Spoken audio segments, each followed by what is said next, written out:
My high school bully is now my wife's personal trainer. He just texted me saying we need to talk man to man. My wife Joan and I have been married for 4 years and together for 7. We met in college when I finally grew into myself after years of being the awkward kid nobody wanted to sit with.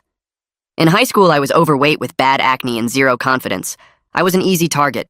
There was one guy named Tyler who made it his personal mission to destroy me.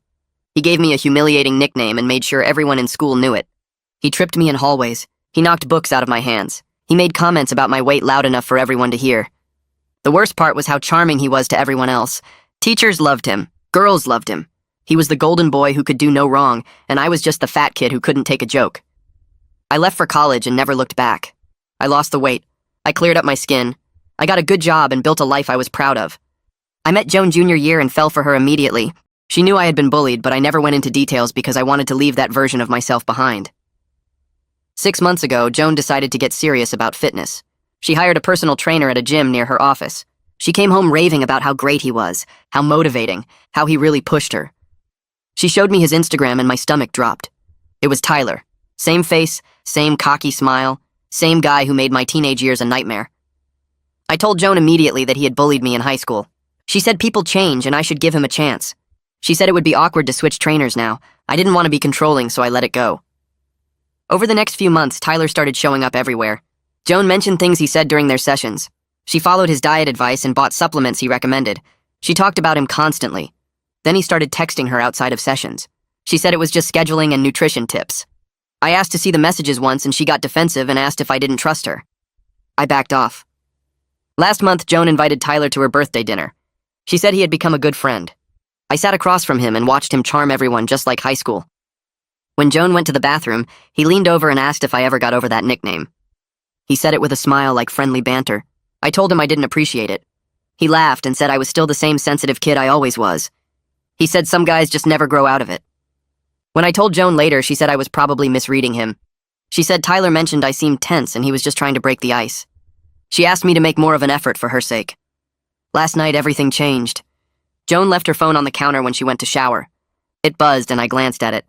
The preview showed a message from Tyler saying he couldn't stop thinking about their conversation and that he meant what he said. I opened it. The messages went back weeks. He told her she deserved someone who appreciated her body. He told her she was wasting herself on me. He told her their connection was different, and he felt something the first time they met. She never shut it down. She sent hearts and said she felt confused. She said being around him made her feel things she hadn't felt in years. I screenshot everything and sent it to myself. When she got out of the shower, I was sitting on the bed, waiting. I asked if there was anything she wanted to tell me about Tyler. She said no. I showed her the screenshots. Her face went white. She started crying and saying nothing physical happened. She said it was just talking and she got caught up in the attention. She begged me to understand. I told her I needed time to think and I left. I drove around for hours and ended up at my brother's apartment. I told him everything. He was quiet for a long time and then told me something that made my blood run cold. He said he saw Tyler's car parked outside my house 3 weeks ago when I was away for work. He didn't mention it because he figured Joan hired him for an at-home session. I never authorized any at-home sessions. I'm still sitting at my brother's place. Joan has called 23 times. Tyler just texted me for the first time ever. It says we should talk man to man. I haven't responded yet, but I'm about to. I sit in my brother's apartment staring at Tyler's text message, my hands shaking with a rage I haven't felt since high school. The words talk man to man feel like another power play, another attempt to make me the weak kid who couldn't fight back. I know responding right now would be a mistake, so I force myself to put the phone down and think this through clearly. My brother walks into the kitchen and starts making coffee without saying anything. The silence between us feels heavy but not uncomfortable. He knows I need time to process what he just told me about Tyler's car being at my house. The coffee maker gurgles and hisses as it brews, filling the small apartment with a bitter smell that matches how I feel inside.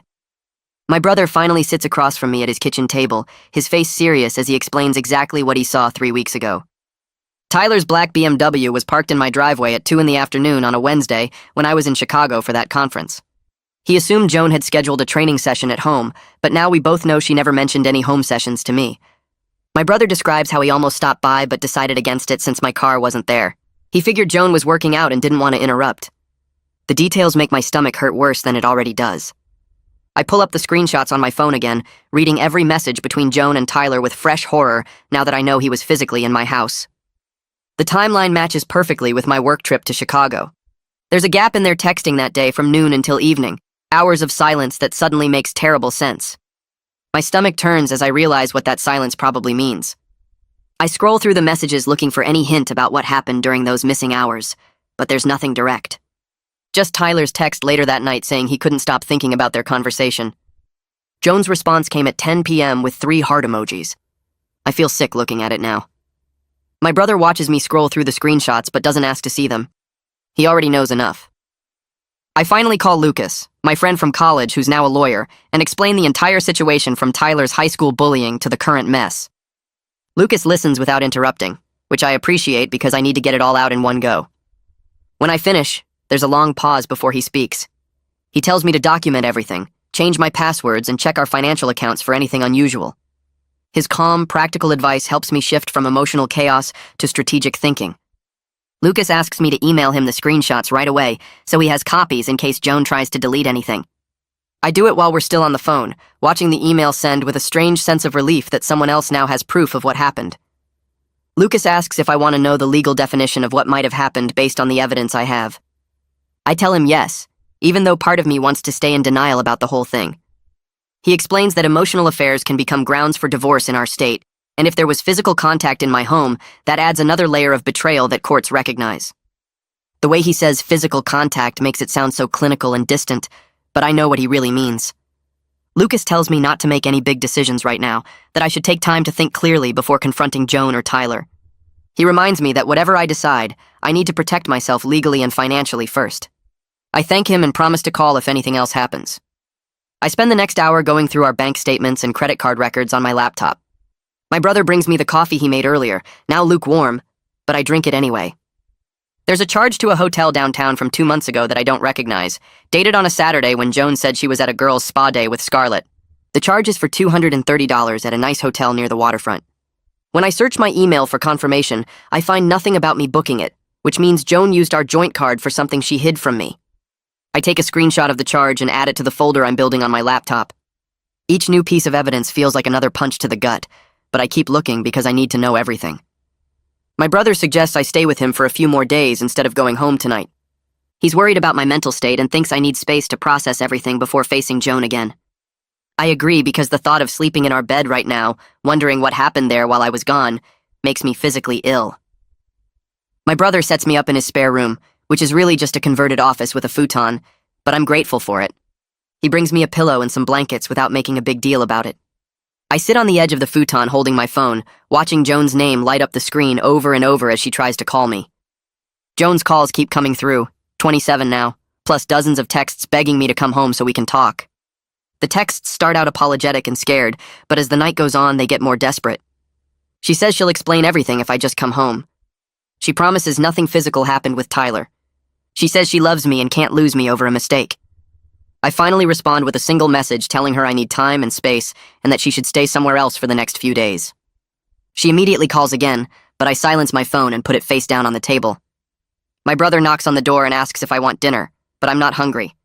He leaves a sandwich on the desk anyway. That night I barely sleep, my mind cycling through every moment of our 7 years together, looking for signs I missed. I remember how excited she was when she first started training with Tyler, how she'd come home glowing and energized. I thought it was just the endorphins from working out, but now I see it differently and it makes me feel like an idiot. She started buying new workout clothes and wearing makeup to the gym. She'd check her phone constantly and smile at messages she wouldn't show me. When I asked about her sessions, she'd give vague answers about sets and reps, never really describing what they talked about.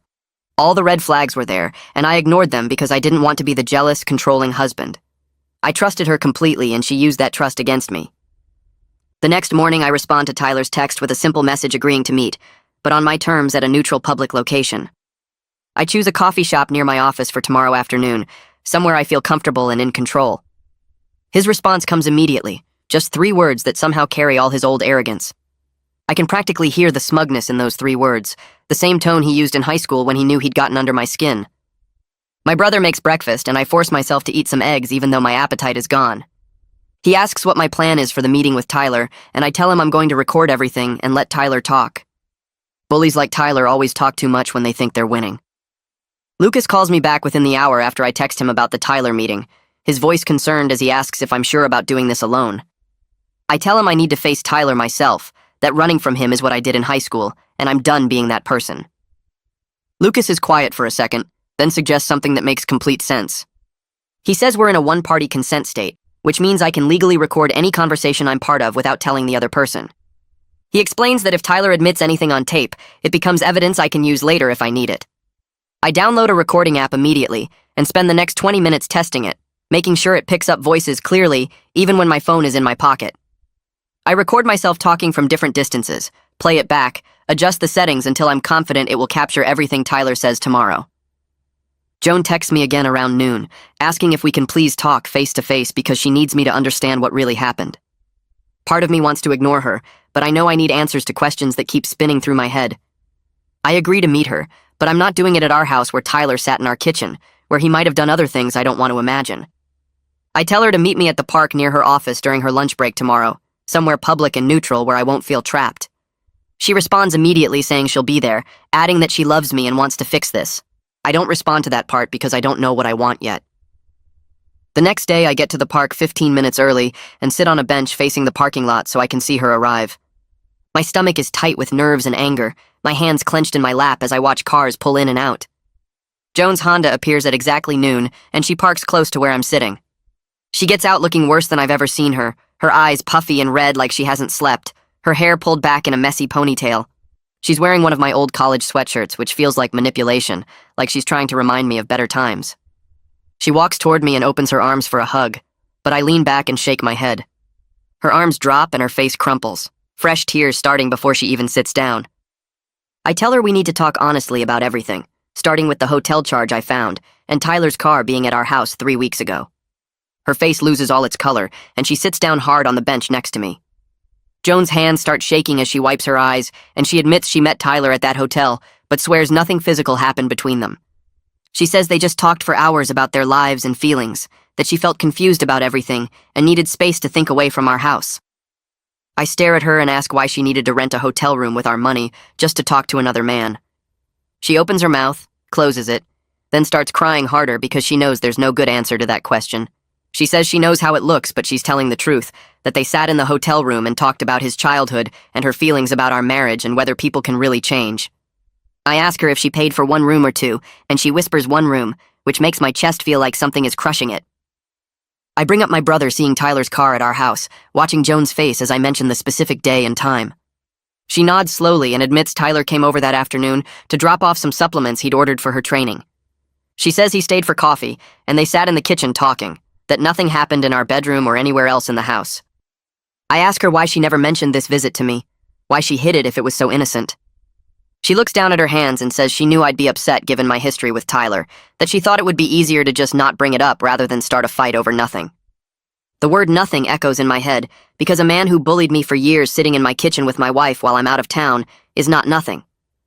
I tell Joan that hiding things from me because she knows they'll upset me is exactly what betrayal looks like, that our marriage was supposed to be built on honesty even when it's uncomfortable or difficult. She nods and keeps apologizing, saying she knows she messed up badly and got caught up in Tyler's attention. She begs me to understand that she felt lonely with all my work travel lately, that Tyler made her feel seen and appreciated in ways she hadn't felt in years. She says he listened to her talk about her day and remembered small details and made her feel special. I want to point out that making someone feel special is literally Tyler's job as a trainer. That charm is how he manipulates people. But I stay quiet and let her talk. I ask Joan directly if she's in love with Tyler, the question I've been afraid to ask because I'm terrified of the answer. She hesitates, her mouth opening but no words coming out, and in that pause of maybe 3 seconds, I know everything I need to know. She finally says she doesn't know, that she has feelings for him but also loves me, that she's confused and didn't mean for any of this to happen. Her inability to immediately say no, to firmly choose our marriage in this moment, breaks something fundamental inside me that I'm not sure can ever be fixed. I feel like I'm watching our 7 years together crumble into dust while she sits there unable to tell me she loves only me. I tell Joan she needs to stay with Scarlett or another friend while I figure out what I want to do next, that I need space in our home without her there. She protests immediately, saying it's her house too and she has rights. I remind her as calmly as I can that I'm the one who was betrayed here, that I'm the one who came home to find my wife having an emotional affair with my high school bully. She stops arguing and nods, saying she'll pack a bag tonight and stay with Scarlett. Her hands are shaking as she wipes her eyes again, and part of me wants to comfort her, but a bigger part remembers those hotel charges and Tyler's car in our driveway. Before Joan can leave the park, I tell her she needs to cut off all contact with Tyler immediately if there's any chance of saving our marriage. She agrees quickly, almost desperately, saying she'll text him right now that their training sessions are over.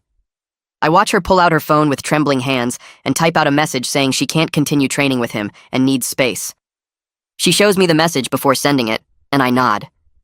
She hits send and I watch her face as she does it, noticing how devastated she looks, how her hands won't stop shaking. That tells me everything about where her heart actually is right now, and it's not fully with me. That afternoon at work, I sit at my desk staring at my computer screen, unable to focus on anything except Joan's hesitation when I asked if she loved Tyler. My boss walks by my office twice, then comes in and closes the door behind him. He asks if everything's okay at home because I've seemed distracted all week. I give him a vague answer about some personal issues I'm working through, not wanting to get into details about my marriage falling apart. He tells me to take whatever time I need, that family comes first, and the work will still be here. I appreciate his understanding more than he knows, and I tell him I might need a few days off soon to sort things out. The next day, I arrive at the coffee shop 15 minutes before I'm supposed to meet Tyler, wanting time to settle myself and get the recording app started on my phone. I order a black coffee I don't really want, and sit at a table in the back corner where I can see the entrance. I open the recording app, double-check the settings one more time, and hit record before putting my phone in my jacket pocket with the microphone facing out. My hands are sweating and my heart is racing as I wait, reminding myself that I'm not the scared kid from high school anymore. Tyler walks in right on time wearing gym clothes and that same confident smile that used to make me want to disappear. He spots me immediately and walks over, and for just a moment I feel 14 years old again, small and powerless. Then I remember the recording app in my pocket, the evidence I already have, and the fact that I'm not here to be bullied anymore. Tyler slides into the chair across from me, and his face immediately arranges itself into this fake, concerned expression that makes my skin crawl. He leans forward with his elbows on the table and asks if I'm doing okay, says Joan's been really worried about me, and he wanted to check in man to man. I cut him off before he can finish his performance, and tell him I know exactly what's been going on between them, that I have all the messages and the evidence. His smile falters for just a second before he catches himself and leans back in his chair, spreading his arms wide like this is all very amusing to him. He shakes his head slowly, and I can see him calculating his next move, trying to figure out how much I actually know and how much I'm bluffing. I keep my face neutral and wait for him to make his play because I learned a long time ago that Tyler can't stand silence, that he always needs to fill the space with his voice and his justifications. I ask him directly why he's doing this, whether destroying my marriage is some kind of revenge for me finally standing up to him at Joan's birthday dinner when he brought up that nickname. Tyler laughs, and it's the same dismissive sound from high school, the one that used to make me want to disappear into the floor. He tells me I'm being dramatic like I always was, that he and Joan just connected naturally, and he can't help it if she's attracted to someone who actually pays attention to her. The casual cruelty in his voice is so familiar, it makes my chest feel tight, and for a moment I'm 14 again, sitting alone in the cafeteria. He adds that maybe if I spent less time being insecure about the past and more time appreciating what I have, Joan wouldn't be looking elsewhere for connection. I force myself to breathe steadily and keep my hand in my jacket pocket near my phone, making sure the recording app is still running and capturing every word of this. Tyler leans forward again, and his voice drops like he's sharing some profound truth with me. He says Joan deserves someone who makes her feel alive, not some boring guy who works all the time and can't satisfy her the way she needs. He tells me she opened up to him about how our relationship has gotten stale, that I'm not adventurous enough, and our intimacy is basic and predictable. I feel my face burning with shame and anger because these are private things between Joan and me, things she had no right to share with him of all people. Tyler watches my reaction with obvious satisfaction and continues talking about how Joan told him she feels trapped in a marriage that doesn't challenge her anymore. I force myself to stay calm and keep him talking because every word he says is being recorded. Every confession of how he manipulated my wife is going straight into evidence I can use later. I tell Tyler that targeting my wife because you bullied me in high school is pathetic, that he's a grown man still acting like an insecure teenager who needs to prove something. His face darkens immediately, and the fake friendly mask drops completely. He leans across the table and tells me I always thought I was better than everyone once I lost the weight and got successful, that I walked around college and my adult life like I'd actually changed into someone important. He says I'm still the same weak person underneath all the surface improvements, that Joan sees through my act, which is why she's drawn to someone real like him. The venom in his voice reminds me of every hallway confrontation, every public humiliation, every moment he made sure I knew I was less than nothing in his world. I remind myself that I'm not that kid anymore, that that I have evidence and leverage and the power to expose exactly what kind of person he really is. Tyler makes his critical mistake then by admitting he recognized my name the second Joan first mentioned her husband during one of their early training sessions. He says he thought it was funny that fate brought us back together like this, that he couldn't believe the universe handed him this opportunity. He tells me he wasn't planning anything at first, that he was just going to train Joan and take her money and maybe enjoy the private joke. But then he saw how easy it was to get her attention, how responsive she was to his compliments and his interest, and he couldn't resist seeing how far he could push it. This confession of deliberate manipulation is exactly what I needed him to say on tape. The proof that this wasn't some natural connection, but a calculated plan to hurt me through my wife. I keep my expression neutral, even though inside I'm screaming because he just admitted to using Joan as a weapon against me, to treating her like a pawn in some sick game of revenge. I ask Tyler if he actually has feelings for Joan, or if she's just another way to get at me after all these years. He shrugs like the question doesn't even matter, and says Joan's attractive and fun to be around, that the physical chemistry is real enough. But then he admits that mostly he enjoyed watching me squirm at that birthday dinner, knowing what was developing between them while I sat there trying to be civil. He says the look on my face when he mentioned the old nickname was worth everything, that seeing me still react like the scared kid from high school proved I never really changed. The casual way he dismisses Joan's feelings makes me realize she's being used just as much as I am, that Tyler doesn't actually care about her beyond what she represents in his ongoing need to prove he's superior to me. I think about playing her this recording and wonder if she'll finally understand that the connection she thought was real was just Tyler's latest way to destroy me. Tyler stands up to leave and tells me that Joan's going to choose him because he makes her feel things I never could.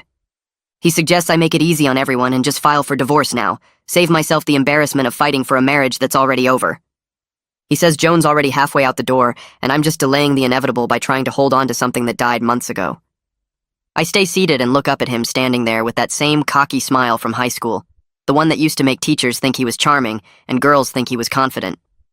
I tell him calmly that I recorded this entire conversation and that Joan's going to hear exactly how little she actually means to him, how she was just a convenient tool to mess with me. I watch his face change as the words register, and it's the first time I've ever seen Tyler look genuinely worried about consequences. His confident expression disappears completely and gets replaced by something uglier, something desperate. Tyler reaches across the table trying to grab my phone, but I pull it back and stand up, putting the table between us. I tell him that assault in a public place would just add to his problems, and I can see other customers in the coffee shop starting to notice the commotion. He calls me a sneaky piece of trash and says I always was the type to hide behind rules and evidence instead of handling things like a man. I remind him that I learned from years of dealing with his bullying that bullies only respect strength and proof, that the only way to stop someone like him is to have documentation of exactly what they've done. Tyler looks around the coffee shop and realizes he's made a scene, that people are watching him try to physically intimidate someone over a phone. He backs off and tells me this isn't over, that I'll regret recording him without permission. I inform him we're in a one-party consent state, which means I had every legal right to record our conversation, and his face goes even paler. Tyler storms out of the coffee shop and I sit back down in my chair, my hands shaking so badly I have to put my coffee cup down before I spill it everywhere. My heart is racing, and I feel like I might throw up from the adrenaline crash. I sit there for another 20 minutes trying to calm down and process what just happened. The fact that I just confronted my high school bully and got him to confess everything on tape. I pull out my phone and listen to part of the recording to make sure it captured everything clearly. Tyler's voice comes through perfectly admitting he recognized my name, that he deliberately pursued Joan, that she was mostly just a way to get at me. Every cruel word and calculated confession is right there in clear audio. I send a copy to Lucas with a message saying I got everything we need, then I send another copy to my personal email as backup in case something happens to my phone. I call Joan and tell her I need to see her tonight, that I have something she needs to hear before we make any decisions about our marriage. She agrees so fast I can hear the hope in her voice, the assumption that maybe I'm ready to forgive her and move forward. I don't correct her because I want her to hear Tyler's words without any preparation or defenses built up, without time to rationalize or explain away what he said about her. We agree to meet at our house in 2 hours, and she asks if this means I'm coming home. I tell her we'll talk tonight and hang up before she can ask more questions. I sit in the coffee shop nursing my cold coffee and thinking about how Joan's going to react when she hears the recording, when she realizes the man she thought cared about her was just using her to hurt me. I drive back to my brother's apartment after leaving the coffee shop and spend the rest of the afternoon replaying the recording over and over, making sure every word is clear and captured exactly how Tyler said it. Lucas texts me asking how it went, and I send him a voice message explaining that I got everything we needed, that Tyler basically confessed to the whole thing on tape. He responds immediately saying he's proud of me for handling it that way, instead of losing my temper and doing something I'd regret. I text Joan around 5 telling her I need to see her tonight at our house, that there's something important she needs to hear before we make any decisions about what happens next. She responds within seconds asking if this means I'm ready to work things out, if I've decided to forgive her and move forward. I don't answer that question directly because I want her to walk in without any preparation for what she's about to hear, without time to build up defenses or explanations for Tyler's words. She texts back saying she'll be there at 7 and asks if she should bring dinner or if I want her to pick something up on the way. I tell her not to worry about food, that this isn't that kind of conversation. I get to the house around 6:30 and spend the next half hour pacing around the living room, my phone in my hand with the recording pulled up and ready to play. Part of me feels guilty for what I'm about to do to her, for the way her world is about to shatter. When she hears Tyler's true feelings, but the bigger part remembers how she defended him over and over, how she made me feel crazy for not trusting him. The doorbell rings at exactly 7, even though she has her own key, and when I open it, I can see she's put on makeup and done her hair, wearing the dress I always said looked good on her. She's smiling nervously and holding her purse with both hands, like she's trying to keep them from shaking. I step back to let her in, and she moves past me into the living room, her perfume hitting me with memories of better times when I didn't question whether my wife was being honest with me. Joan sits on the couch without me having to ask, and I stay standing near the TV, keeping some distance between us because I need to stay focused on what I came here to do. I tell her I met with Tyler today at a coffee shop, and her whole body goes rigid, her face turning pale as she asks what he said to me, whether he told me anything that would make things worse than they already are. I don't answer her question directly, just pull out my phone and tell her she needs to hear something, that I recorded our entire conversation and she needs to listen to all of it before she says anything. She starts to protest, saying she doesn't want to hear whatever lies Tyler told me, but I hold up my hand and press play before she can say anything else. Tyler's voice fills the room, admitting he recognized my name the second Joan mentioned her husband, that he thought it was funny fate brought us back together like this. Joan's face shows confusion at first, then shock as Tyler's voice continues explaining how he wasn't planning anything initially, but couldn't resist once he saw how easy it was to get her attention. I watch her eyes widen as Tyler describes pursuing her deliberately, as he laughs about how she fell for his act so completely. Her hand comes up to cover her mouth, and I can see tears starting to form, but the recording keeps playing. Tyler's voice getting more cruel as he admits she was mostly just a way to get at me, that he enjoyed watching me squirm at her birthday dinner, knowing what was developing between them. Joan starts shaking her head like she can make his words not be true, but his voice continues explaining that she's hot and fun to be around, but the real satisfaction was the game itself, seeing if he could take something from me again like he did in high school. By the time the recording gets to the part where Tyler says Joan deserves someone who makes her feel alive, but that person isn't really him either, she's sobbing so hard she can barely catch her breath. I let the recording play all the way through to the end, where Tyler tells me Joan's going to choose him and I should just file for divorce now, and then I stop it and put my phone back in my pocket. Joan is crying into her hands, her whole body shaking as she keeps saying she's so stupid over and over, that she can't believe she fell for his act and threw away our marriage for someone who was just using her the entire time. She looks up at me with mascara running down her face and asks how she could have been so blind, how she didn't see what he was doing when I tried to warn her months ago. I feel this weird mix of satisfaction and sadness, watching her realize Tyler never cared about her at all, that everything he said and did was calculated to hurt me through her. Part of me wants to go sit next to her on the couch and tell her it's going to be okay, that we can get through this together. But the bigger part remembers all the times she chose to believe him over me, all the times she defended him when I expressed concerns about their relationship. She keeps apologizing and saying she knows sorry isn't enough, that she ruined everything for attention from someone who saw her as nothing more than a tool to hurt me with. I stay standing where I am and tell her that Tyler being a manipulative liar doesn't change the choices she made, that she still betrayed our marriage and put her confusion ahead of the vows we took 4 years ago. She nods and wipes her eyes with the back of her hand, saying she knows there's no excuse for what she did and she understands completely if I want a divorce. Her voice breaks on the word divorce, and she asks if there's any chance I could forgive her eventually, if maybe with time and therapy we could find a way past this. I tell her honestly that I don't know yet, that I'm still processing everything, and I can't make promises about forgiveness when I'm this hurt and angry. Joan asks what I need from her right now, and I tell her I need complete honesty about everything that happened with Tyler, no more hiding things or downplaying what went on between them. She takes a shaky breath and her hands are trembling in her lap as she admits they kissed twice, once at the hotel when they met there to talk, and once in our kitchen the day his car was parked here. She swears it never went further than kissing, that both times she stopped it because the guilt was eating her alive, and she couldn't go through with anything more. I ask her if she's telling me the complete truth, or if there's more she's still hiding, and she looks me straight in the eyes and says, those 2 kisses were the extent of the physical contact between them. I don't know if I believe her completely because she's lied by omission so many times already, but at least she's being direct now instead of making me drag information out of her piece by piece. She asks if knowing that changes anything, and I tell her it doesn't really matter whether they had sex or just kissed, that the emotional betrayal is what destroyed my trust in her. She starts crying again and says she knows, that she understands the emotional affair was just as bad as a physical one would have been. I tell Joan she needs to find a new gym immediately and block Tyler completely from her phone and all social media, that if there's any chance of us working through this, she can't have any contact with him at all. She agrees right away and pulls out her phone with shaking hands, opening her contacts and blocking his number while I watch. Then she goes to Instagram and deletes him, then Facebook, showing me the screen each time so I can see she's actually doing it, and not just pretending. It feels like such a small thing after everything that's happened, but watching her cut him out of her digital life gives me this tiny bit of hope that maybe she's serious about fixing what she broke.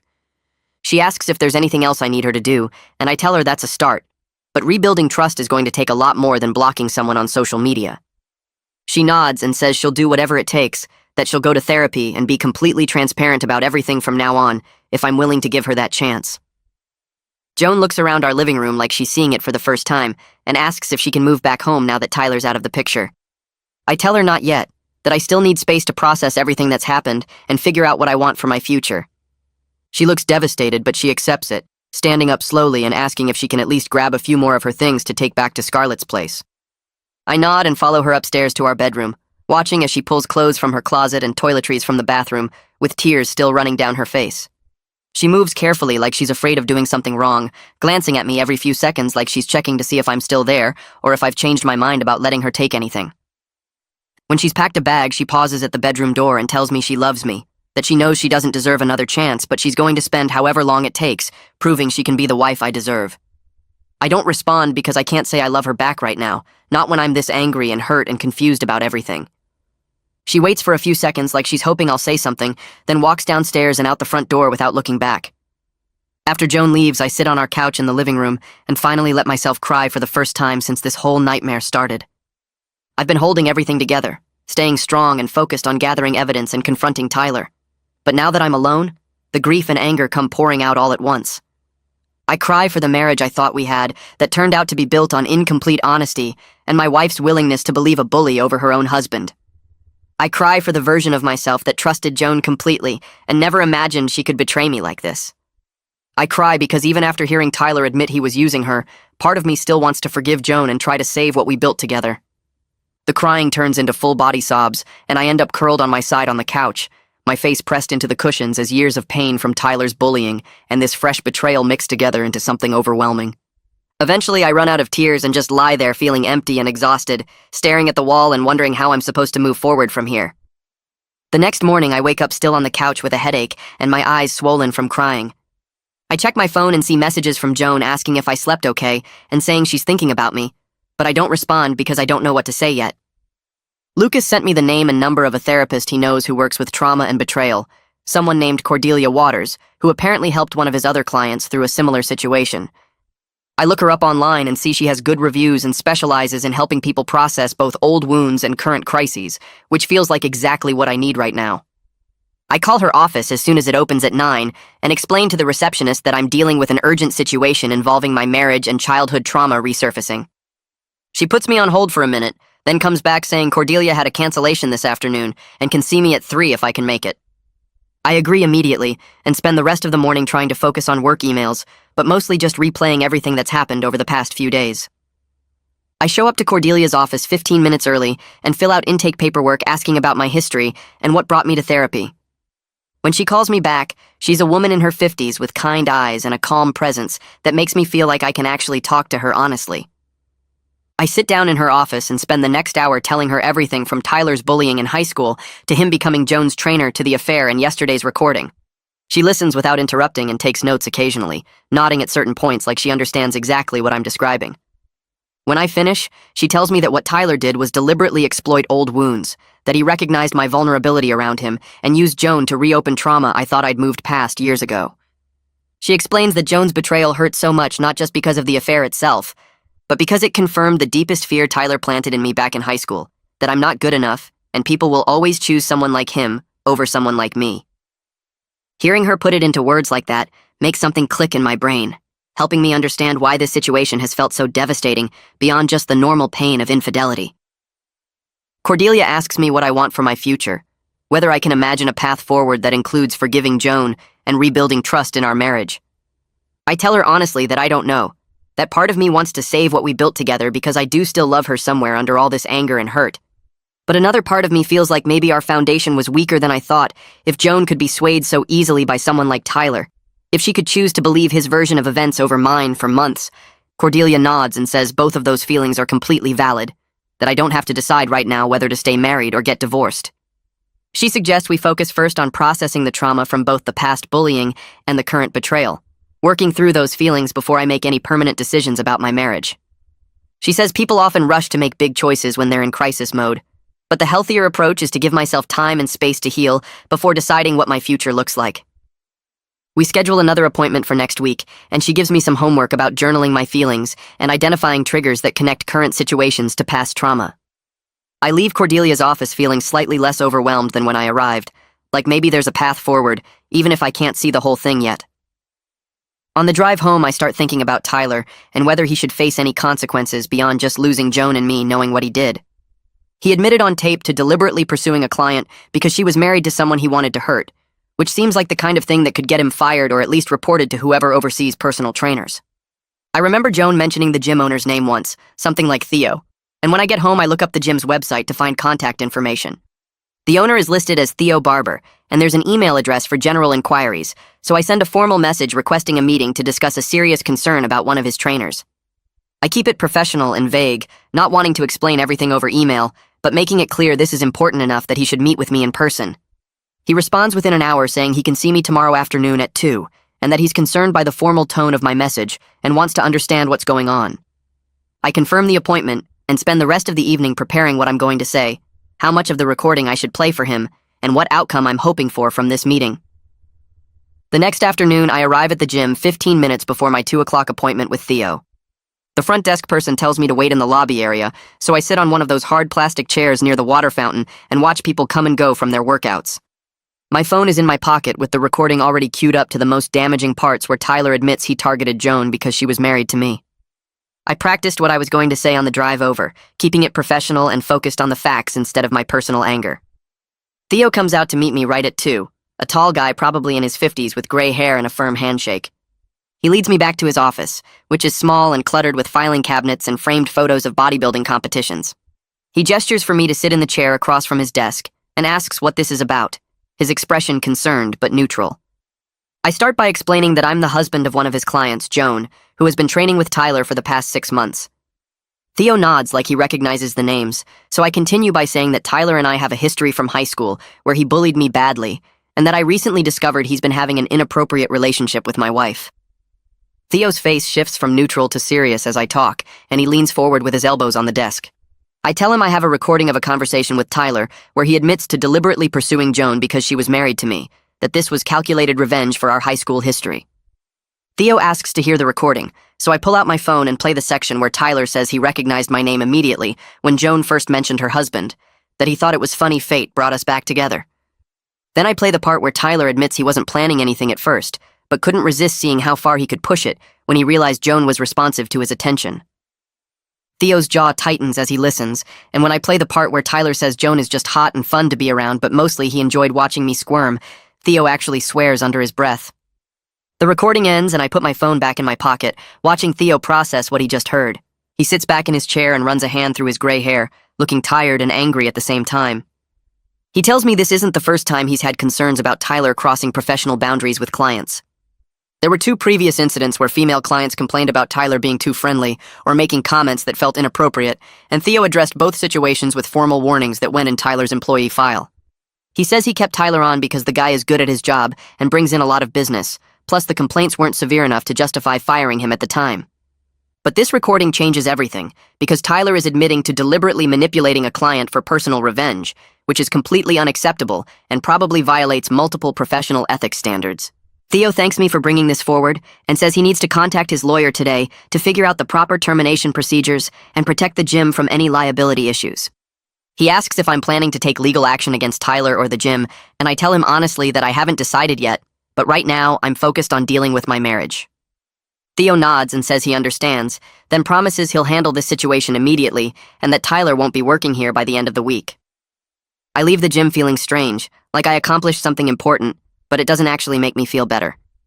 Tyler facing consequences at work doesn't fix the fact that Joan betrayed me or heal the years of trauma from his bullying. I drive back to my brother's apartment and spend the rest of the afternoon just sitting on his couch staring at nothing, my mind blank and exhausted. 2 days pass in a weird fog where I go to work and come back to my brother's place and try not to think too much about everything. Then Lucas calls me Wednesday afternoon while I'm eating lunch at my desk. He sounds excited as he tells me that Theo fired Tyler yesterday and that the gym owner is now considering whether to file a formal complaint with the state licensing board for personal trainers. Lucas says that kind of complaint could result in Tyler losing his certification entirely, which would make it hard for him to work as a trainer anywhere. I thank Lucas for the update and tell him I appreciate him checking in, but after we hang up I realize I feel empty instead of victorious. Tyler getting fired and possibly losing his license is justice, but it doesn't actually change anything about my situation with Joan. The betrayal still happened, the trust is still broken, and Tyler facing professional consequences doesn't magically repair my marriage or make me feel less hurt. That evening, Joan texts me from a number I almost don't recognize until I remember she's staying at Scarlett's place. The message says Tyler contacted her from a different phone number, that he was angry and blaming her for him losing his job at the gym. She says she didn't respond to him at all, but wanted me to know in case he tries to reach out to me too. I appreciate her telling me this, and immediately screenshot Tyler's message that she forwarded, saving it to a folder on my phone in case we need documentation later for a restraining order. I text Joan back thanking her for the heads up and telling her to block that number too. Then I add that if Tyler contacts her again from any number, she should document it but not engage. She responds quickly saying she will, and then there's a pause before another message comes through, asking if we can talk about starting counseling together. I stare at that message for a long time, my thumb hovering over the keyboard. Part of me wants to say no, that counseling feels like admitting I'm willing to work on the marriage when I'm still so angry and hurt. But another part knows I need help processing everything I'm feeling, and maybe having a professional guide that conversation would be better than trying to figure this out alone. I text back saying I'll agree to couples counseling, but I make it clear this doesn't mean I've decided to stay married, just that I need help communicating everything I'm feeling right now. Joan responds immediately with relief in her words, saying she'll find someone good and set up the first appointment as soon as possible. 3 days later, we're sitting in a counselor's office in uncomfortable chairs that don't match, with Joan on one side and me on the other, and this older woman named Janine between us taking notes. The session is tense from the start, with Joan crying before Janine even asks the first real question. I explain the whole situation as calmly as I can, starting with Tyler bullying me in high school and ending with the recording where he admits to targeting Joan deliberately. Janine listens carefully and validates my pain, saying what Tyler did was manipulative and cruel, and that Joan's choices allowed that manipulation to damage our marriage. Then she turns to Joan and asks her to explain her perspective without making excuses or deflecting blame. Joan struggles through an explanation about feeling lonely with my work travel and liking the attention Tyler gave her, but Janine gently pushes back every time Joan starts to justify her choices instead of owning them. By the end of the hour, I feel drained but slightly less alone, like having a professional witness to this mess makes it more real and manageable somehow. We schedule another appointment for the following week, and Janine gives us both homework about identifying our needs and boundaries. Over the next 2 weeks, we have 2 more sessions, and in the third one, something shifts. Joan finally stops deflecting and takes full responsibility for her choices without trying to explain them away or make them sound less bad than they were. She admits she was flattered by Tyler's attention and liked feeling wanted, that she put those feelings above our marriage and her own values. She tells Janine and me that she understands if I can't forgive her, but she wants to become someone worthy of forgiveness, whether we stay together or not. Hearing her say that without crying or making excuses makes something loosen in my chest, like maybe there's a path forward even if I can't see it clearly yet. In that same session, I tell Joan and Janine that the hardest part isn't even the emotional affair itself. It's that she chose to believe Tyler over me for months when I tried to express my concerns about him. She made me feel paranoid and controlling when my instincts were right all along, and that gaslighting hurt almost as much as the betrayal. Joan's face crumples when I say this, and she tells me she can see now how she dismissed my feelings and made me doubt myself, that realizing what she did makes her physically sick. Janine validates both of our experiences and helps us understand how Joan's need for validation made her vulnerable to Tyler's manipulation, while my history with Tyler made me hesitate to speak up more forcefully. The session ends with homework about communication patterns and identifying moments where we shut each other down instead of listening. A few days after that third session, Scarlett reaches out to me privately through a text message, apologizing for not seeing what was happening between Joan and Tyler. She says Joan mentioned him constantly, but always framed it as innocent friendship, and Scarlett didn't realize how inappropriate things had gotten until everything exploded. She tells me that whatever I decide about the marriage, she supports me completely and thinks I deserve better than what Joan put me through. I appreciate Scarlett reaching out and tell her I don't blame her for not seeing it, that Joan hid the extent of things from everyone, including herself. Over the next few weeks, I start noticing small changes in Joan that feel genuine instead of performative. She's in individual therapy now, working on her own issues, trying to understand why she was vulnerable to Tyler's manipulation and addressing insecurities she never dealt with before. She sends me thoughtful text messages occasionally, not pushing for us to get back together, but sharing insights from her therapy sessions about patterns she's recognizing in herself. The messages feel different from her earlier desperate apologies, more self-aware and less focused on making me feel sorry for her. My own therapy with Cordelia continues weekly, and in one session she helps me connect dots I hadn't seen before. She explains how Tyler's bullying created patterns where I second-guess myself and avoid speaking up even when something feels wrong. I stayed quiet about my discomfort with Tyler being Joan's trainer for way too long because part of me still felt like that powerless kid who couldn't fight back against the popular guy.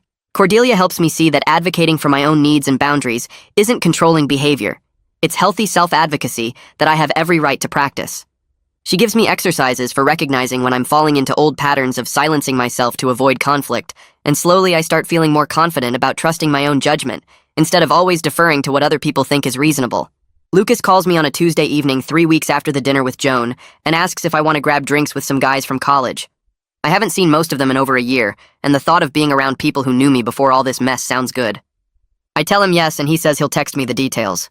The bar he picks is one we used to go to back in college, a place with dark wood booths and sports playing on every screen. I arrive and see Lucas already sitting with 3 other guys I recognize immediately. There's Steve, who was my roommate junior year, Jake, who we played intramural basketball with, and Errol, who always organized the fantasy football league. They wave me over and I slide into the booth feeling nervous about what Lucas might have already told them. Steve orders a round of beers and asks how I've been, and I can tell from the way he asks that Lucas filled them in on at least some of what happened. I decide to just be honest because these guys have known me long enough that pretending everything is fine would be obvious. I start talking, and once I begin, I can't stop.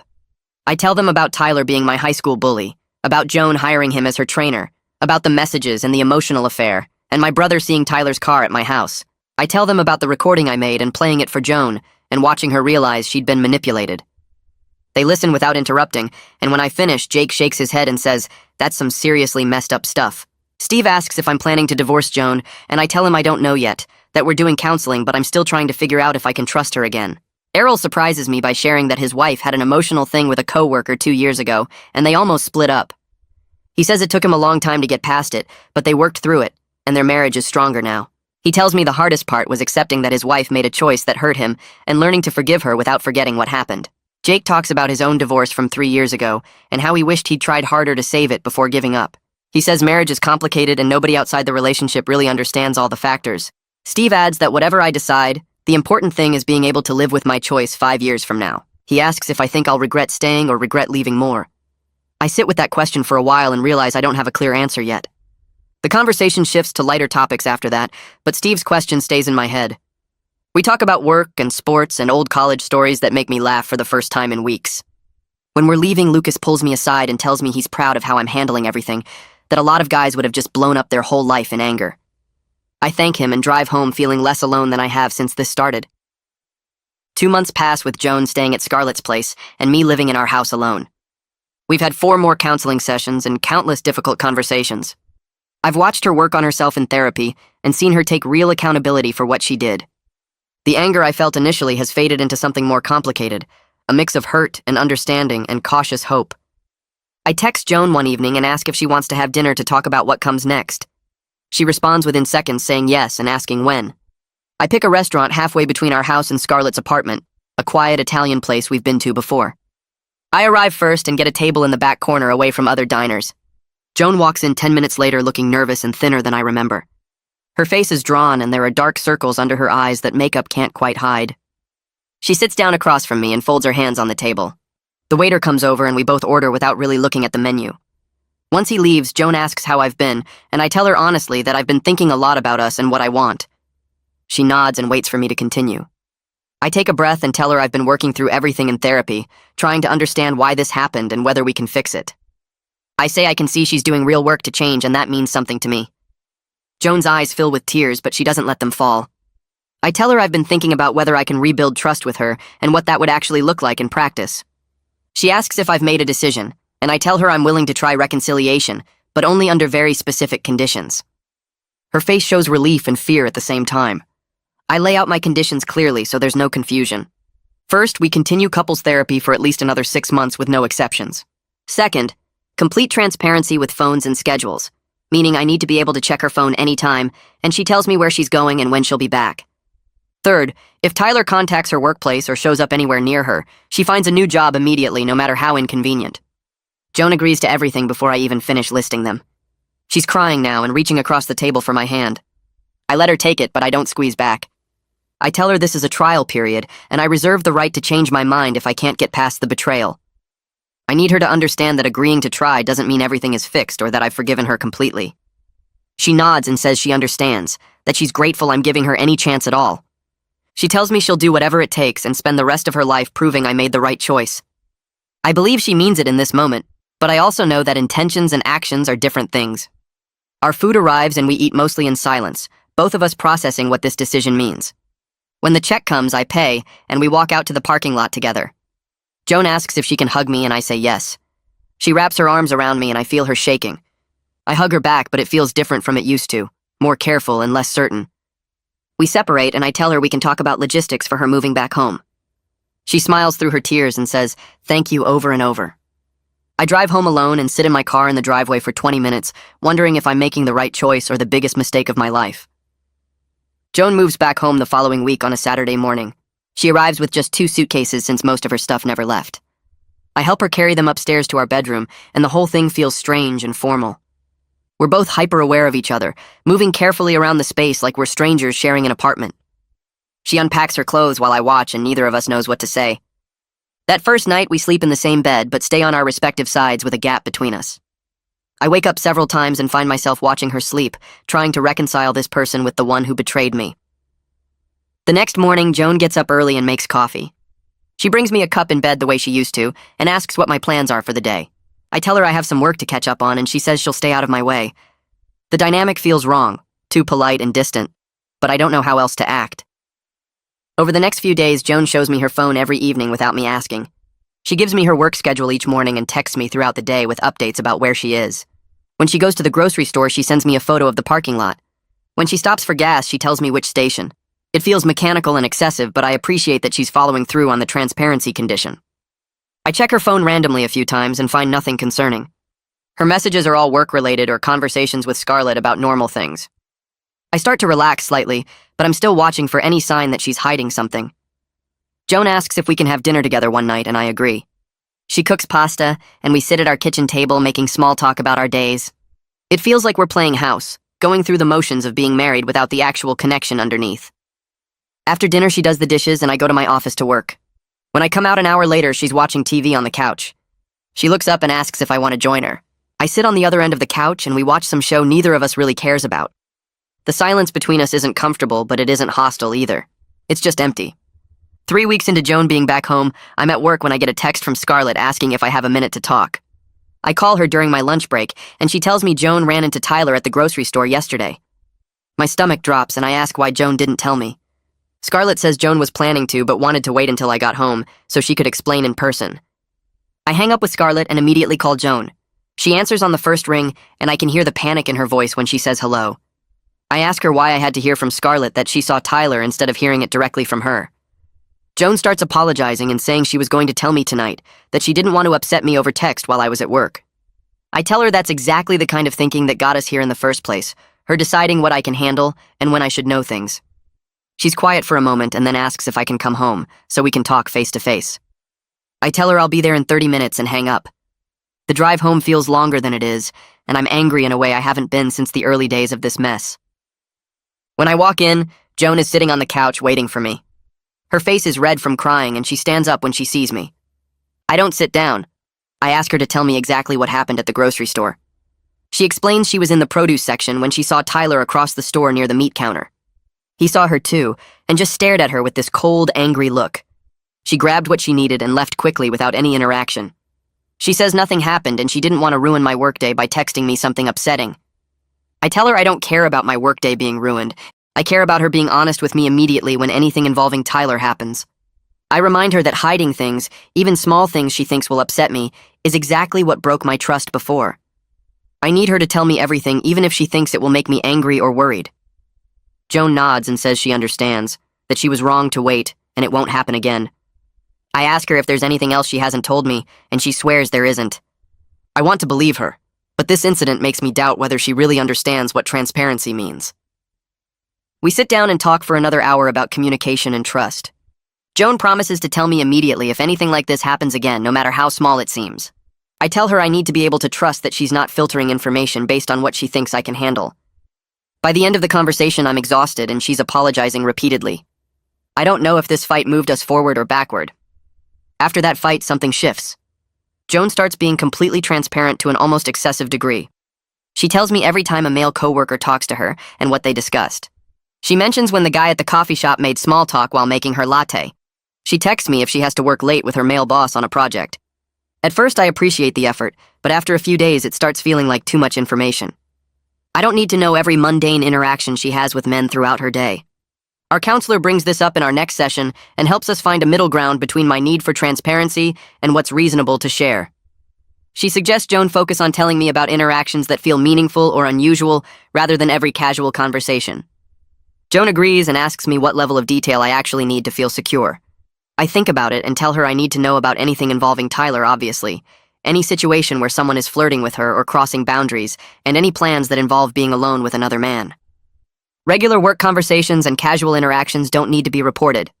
Joan seems relieved to have clearer guidelines, and I feel better having defined what transparency actually means for us. Over the next few weeks, the communication starts feeling less forced and more natural. Joan tells me things that matter without drowning me in irrelevant details. I stop checking her phone as obsessively because I'm starting to trust that she'll tell me if something important happens. We have dinner together most nights now, and the conversation flows more easily. We're not back to where we were before Tyler, but we're building something new that feels more honest. One night, Joan reaches for my hand while we're watching TV and I don't pull away. It's a small moment, but it feels significant. 3 months after Joan moved back home, she brings up the idea of taking a weekend trip together. She suggests going to a cabin in the mountains like we used to do before everything fell apart. I'm hesitant because the last time we went to that cabin was a year ago, when things were good between us, and I don't know if trying to recreate that will help or hurt. Joan says she's not trying to pretend the past few months didn't happen, but she wants us to have dedicated time away from our normal routine to reconnect. She's already looked at availability and found a weekend 3 weeks out. I think about it for a few days and finally agree because I can see she's genuinely trying, and I want to meet her effort. She books the cabin and seems excited in a way I haven't seen since before Tyler.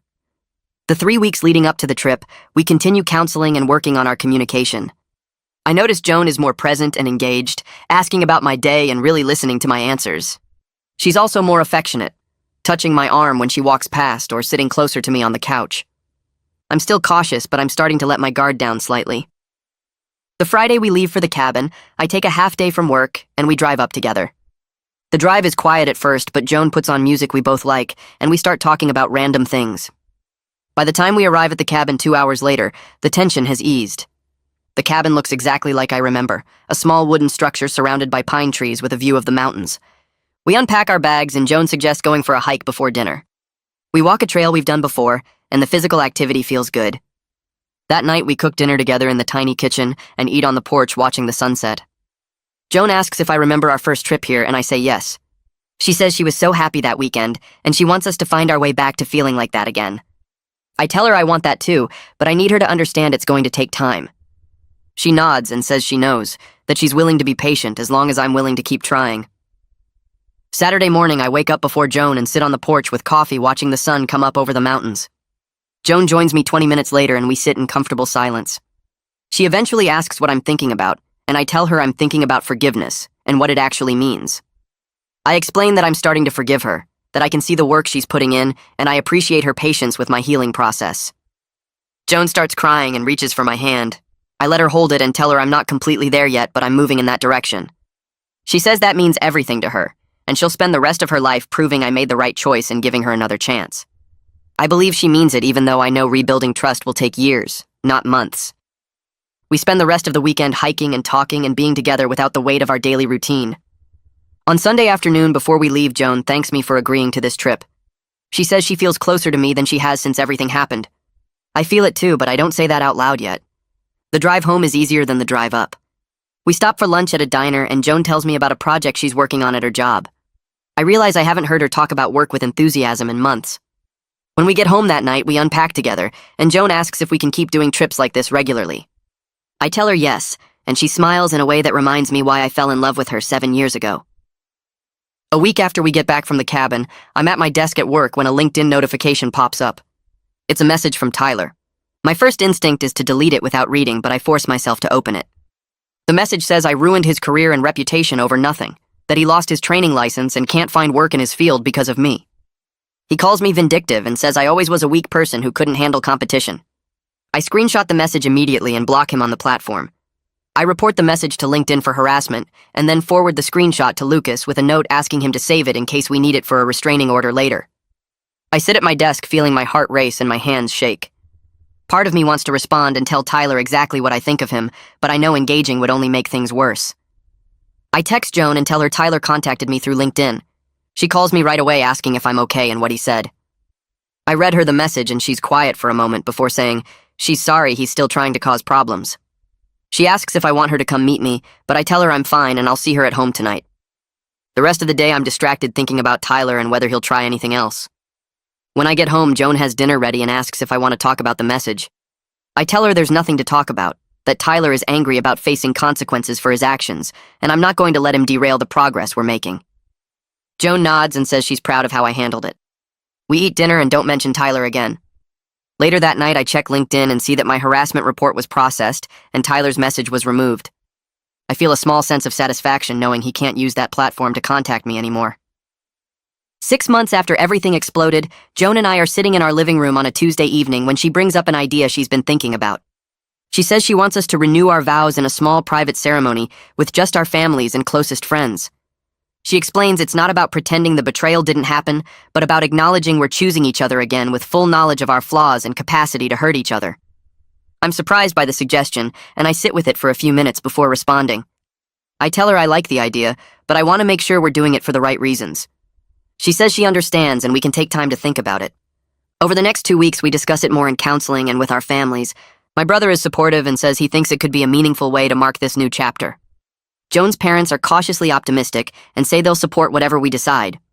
We set a date for 2 months out and keep the guest list small. Joan works with Scarlett to plan something simple and meaningful. The day of the ceremony arrives and I wake up feeling nervous but certain. We get ready separately and meet at a small venue we rented for the afternoon. Our families are there along with Lucas, Scarlett, and a few other close friends. The ceremony is short and personal. We each wrote vows that acknowledge what we've been through and what we're committing to moving forward. When Joan reads hers, she talks about taking accountability for her choices and promising to be worthy of my trust. When I read mine, I talk about choosing forgiveness and believing in second chances while also honoring the pain of what happened. We exchange new rings we picked out together, and the officiant pronounces us married again. Afterward, we have a small reception with food and drinks. My brother pulls me aside during the reception and tells me privately he's proud of how I handled everything. He says a lot of men would have either given up immediately or stayed out of weakness. But I made a conscious choice based on what I wanted for my future. His words mean more than he probably knows. Joan and I leave the reception early and go home together. That night, we sit on our couch and she asks if I have any regrets about today. I tell her no, that I'm choosing us, and I believe we can build something stronger than what we had before. She cries happy tears and says she loves me. I say it back and mean it. The reception feels warm and comfortable, people laughing and talking around us while Joan and I sit close together on a small couch in the corner. Scarlett walks over with 2 glasses of champagne and hands them to us before sitting in the chair across from us. She looks at Joan for a moment and then turns to me with a serious expression that doesn't match the celebration happening around us. She tells me she needs to say something and asks if we can step outside for a minute. I glance at Joan, who nods and squeezes my hand before I follow Scarlett out to the patio where it's quieter. Scarlett crosses her arms and looks at me directly, saying she's watched Joan closely over the past year and she sees a real difference in her friend. She explains that Joan is more self-aware and honest than she's ever been in all the years they've known each other. Scarlett says she knows I didn't have to give Joan another chance, that a lot of people told me to walk away and never look back, She adds that she respects how I made the choice that felt right for me, regardless of what anyone else thought I should do. I thank her and tell her it wasn't easy, that there were days I almost changed my mind. Scarlett nods and says she can imagine. Then she mentions that Joan talks about the work we're doing in therapy and how committed we both are to rebuilding trust. She puts her hand on my arm and says she's proud of both of us for doing the hard work instead of taking the easy way out. We go back inside and rejoin the party, and I feel lighter somehow, knowing that Joan's closest friend sees the changes too. I continue seeing Cordelia every other week, even after our couples counseling sessions become less frequent. The individual therapy helped me work through more than just the affair and Joan's betrayal. We spend sessions talking about the old bullying trauma from Tyler and how it shaped the way I interact with people even now as an adult. Cordelia helps me recognize patterns where I avoid conflict or second-guess my own instincts because part of me still feels like that powerless kid in high school. She teaches me techniques for advocating for myself in all areas of my life, not just my marriage. I start speaking up more at work during meetings, sharing my ideas instead of staying quiet and hoping someone else will say what I'm thinking. My boss notices the change and pulls me into his office one afternoon to tell me there's a senior position opening up and he thinks I should apply for it. I feel that old hesitation creeping in, the voice telling me I'm not qualified enough or someone else deserves it more. But then I remember what Cordelia said about recognizing when my trauma is speaking versus when my rational mind is assessing a situation. I tell my boss I'm interested, and I submit my application that same day. 3 weeks later, I get the promotion along with a significant raise. Joan cries happy tears when I tell her, saying she's so proud of how far I've come. I realize the therapy gave me tools that extend far beyond fixing my marriage, that I'm becoming someone who actually believes in his own worth. Joan comes home from work one evening and tells me she started volunteering with a women's group that helps people rebuild after relationship betrayals. I'm surprised at first because I didn't know she was looking into volunteer work. She explains that she found the group online while researching resources for people who have been betrayed, but then she saw they also had a program for people who had been the ones to betray trust. She says being honest about her role as the person who caused the damage has been healing in ways she didn't expect. The group meets twice a month, and Joan shares her story with other women who are trying to understand why they made the choices they made. She tells me that helping others recognize manipulation patterns and warning signs gives her a sense of purpose beyond just fixing our marriage. I watch her talk about the volunteer work, and I see genuine passion in her eyes, something I haven't seen in a long time. She mentions a woman in the group who reminds her of herself from a year ago, someone who got caught up in attention from someone outside her marriage, and now regrets everything. Joan says she was able to share what she learned in therapy, and the woman thanked her afterwards for being so honest. I tell Joan I'm proud of how she's turned her guilt into something constructive instead of just wallowing in shame. She smiles and says she'll never stop trying to be better than the person who hurt me. A full year passes since the crisis exploded and destroyed everything we thought we knew about our marriage. Joan and I are in a genuinely good place now. Better in some ways than before because we're more honest and intentional about our relationship. We don't take each other for granted anymore or assume everything is fine just because we're not fighting. We still have hard days when my trust wavers or she feels guilty about what she did. Sometimes I'll see her texting someone and feel that spike of anxiety before I remind myself she's been completely transparent for 12 months straight. Sometimes she'll catch me being quiet and withdrawn and worry that I'm pulling away from her again. But we've learned to communicate through those moments instead of hiding from them or pretending they don't exist. We talk about the triggers when they happen, instead of letting them build up into resentment. Our marriage counselor tells us during one of our now monthly check-ins that we're one of her success stories, that most couples who go through what we went through don't make it to the other side. She says the difference is that we both committed fully to the work, instead of just going through the motions. Joan reaches for my hand when the counselor says this, and I squeeze back, both of us knowing how close we came to losing everything. I'm grabbing coffee one Saturday morning at the shop near our house when I see Theo standing in line ahead of me. I haven't talked to him since that meeting at his gym over a year ago when I brought him the recording of Tyler admitting everything. He turns around and recognizes me immediately, his face breaking into a smile as he shakes my hand. We get our coffees and sit at a table by the window, and Theo tells me he's been meaning to reach out but wasn't sure if I'd want to hear from him. I tell him it's fine and ask how things are going at the gym. He says business is good, and they implemented new policies about trainer-client boundaries after everything that happened with Tyler. He mentions that Tyler moved to another state about 6 months ago after losing his training license due to the ethics complaints that were filed. Theo thanks me again for coming forward because it turned out there were 2 other women who had similar experiences with Tyler crossing boundaries, and my recording gave them the courage to file their own complaints. He says the gym dodged a serious lawsuit because they were able to show they took immediate action once they knew what was happening. I tell Theo I'm glad it worked out, and that knowing Tyler faced real consequences brings me closure. But I also mentioned that I've stopped defining my healing by what happened to him, that my focus now is on building something good with Joan, rather than dwelling on the person who tried to destroy us. Joan and I spend our weekends touring houses in neighborhoods we've talked about moving to for years. We both agree we need to leave behind the space where so much betrayal happened and start fresh in a home we choose together with our renewed commitment. The realtor shows us a house with a big backyard and updated kitchen, and Joan's eyes light up as she walks through the rooms. She points out where we could put our furniture and talks about hosting dinners for our friends and family. I stand in the empty living room and imagine us building new memories here, ones that aren't tainted by Tyler or the affair or all the pain of the past year. We make an offer that same day and it gets accepted within 48 hours. As we sign the paperwork a week later, I realize I'm genuinely excited about our future in a way I wasn't sure I'd ever feel again. The journey was brutal, and the scars remain, both of us carrying marks from what happened that will probably never fully fade. But we're building something stronger and more honest than what we had before, a marriage based on real transparency instead of comfortable assumptions. Joan looks at me across the table as we finish signing and asks if I'm happy with this choice. I tell her yes, that this feels like the truest kind of victory, not pretending the past didn't happen, but choosing to move forward anyway. We drive to our old house to start packing, both of us ready to close this chapter and begin the next one together.